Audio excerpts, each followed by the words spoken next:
26तम ओडिशा विज्ञान एवं परिवेश कांग्रेस एवं SDG science and technology innovations विषय वस्तु आधारित सस्टेनेबल ग्रीन फ्रंटियर्स उपरे प्रथम अंतर्जातीय सम्मेलन किट रे उद्घाटित होईछि। 30 तारिख पर्यंत 3 दिन व्यापी अनुष्ठित होगा अंतर्जातीय सम्मेलन को किट ओकिस प्रतिष्ठाता डॉक्टर अच्युत सामंत उद्घाटन करी रसायन विज्ञान क्षेत्र में जीवनव्यापी अवदान प्रतिवर्ष जड़े रसायन विज्ञानी को किट पक्षर 1 लाख टंका पुरस्कार राशि प्रदान करा घोषणा करथिले। निरंतर सबुज सीमा उपरे एही प्रथम अंतर्जातीय सम्मेलन ओडिशा एनवायरनमेंट सोसाइटी एवं किट विश्वविद्यालय मिलित उद्यम आयोजित होईछि। चलित वर्षर विषय वस्तु रही विज्ञान एवं प्रजुक्ति विद्या नवसर्जना। विज्ञान एवं प्रजुक्ति विद्या को किपरि प्रयोग करने निरंतर विकास लक्ष्य को हासिल करने यही सम्मेलन मुख्य उद्देश्य।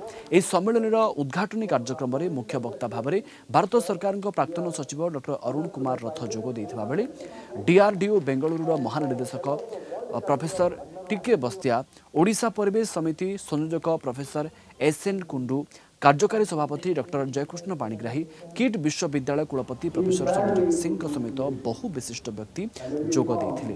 यह कार्यक्रम में राज्य तथा राज्य बाहर 450 को अधिक प्रतिनिधि जोग देथिले। अवसर में विज्ञान क्षेत्र में उल्लेखनीय अवदान निमंते पदार्थ विज्ञानी प्रोफेसर लंबोदर प्रसाद सिंह, जीव विज्ञानी पद्मश्री प्रोफेसर आदित्य प्रसाद दास, परिवेश विज्ञानी प्रोफेसर विनोद चंद्र चौधरी एवं यांत्रिक विज्ञानी डॉक्टर विनोद कुमार दास को सम्मानित करा। डॉक्टर जयकृष्ण पाणिग्राही को यह सम्मेलन आवाहक रूप में 15 वर्षर अवदान निमंते सम्मानित करा।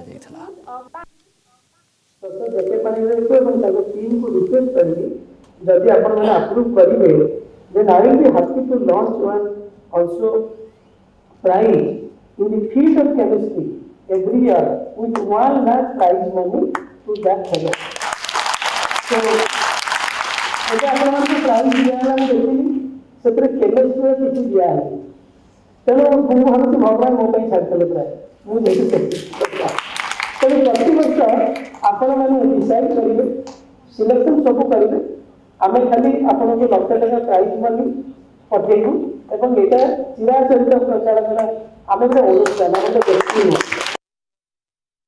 किभली खाद्य उत्पादन वृद्धि हब ता द्वारा आमे क्षुधा मुक्त विश्व सृष्टि करि परिबा, लोक माननकु खाद्य सुरक्षा प्रदान करा जाई परिबो।